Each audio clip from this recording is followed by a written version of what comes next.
Hey, what's up guys? Good morning everyone. Our time is... Hala, nag-stop pala itong phone. Ay, sa relo ko. Phone. Anong oras na natin, nak? 12:50.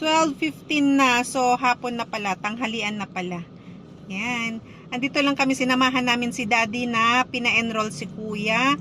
So, galing kami doon sa school ni Kuya. Kinuha yung kung magkano yung kanyang babayaran. And then, nandito kami sa bangko para bayaran yung kanyang tuition fee para maka-officially enroll na siya. Tapos sa Monday, kukuhanin niya yung kanyang mga uniform and books. Ayan. Ayan o. Kasama si Princess.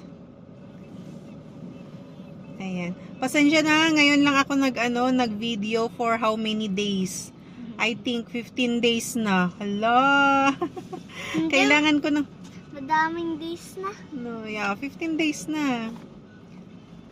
Ngayon lang ako makapag-upload kasi wala kasi akong may upload kasi pag doon ka lang sa loob ng bahay, puro luto-luto lang, linis, yun lang naman yung gawain sa bahay. So ngayon, maraming beses din naman kami lumabas kaya lang puro traffic naman yung nakikita natin. So baka maboring lang kayo, kaya ngayon napag-isipan ko na nag-alala ako baka sipain tayo ni Lolo, kaya kailangan ko mag-update. So ngayon, ayan, kahit na dito lang tayo sa loob ng sasakyan, update lang tayo.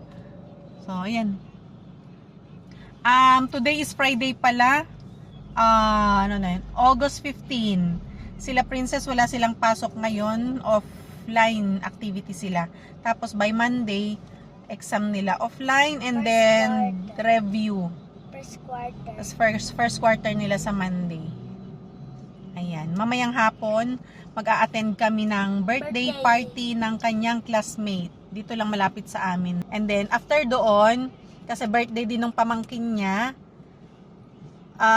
from doon sa birthday party ng kaklase niya, diretso naman kami doon sa bahay ni tito niya. Kasi doon sa bahay ni tito niya, doon magsa-celebrate yung pamangkin niya. Update pala sa aming kanina, hindi na ako nakapag-video. Galing na kami ng SNR, pamili kami ng konting gamit na kailangan sa bahay. Tapos andito kami sa SM, nakabili na rin kami ng pangregalo ni Inday sa kanyang classmate na magbe-birthday. Tapos uuwi kami, magbihis lang si Inday and then takbo na kami doon sa birthday kasi actually nagsabi ng parents na 5:30 PM pero Hindi. medyo malate kami. Dumating ng 5:30. Yes, I know.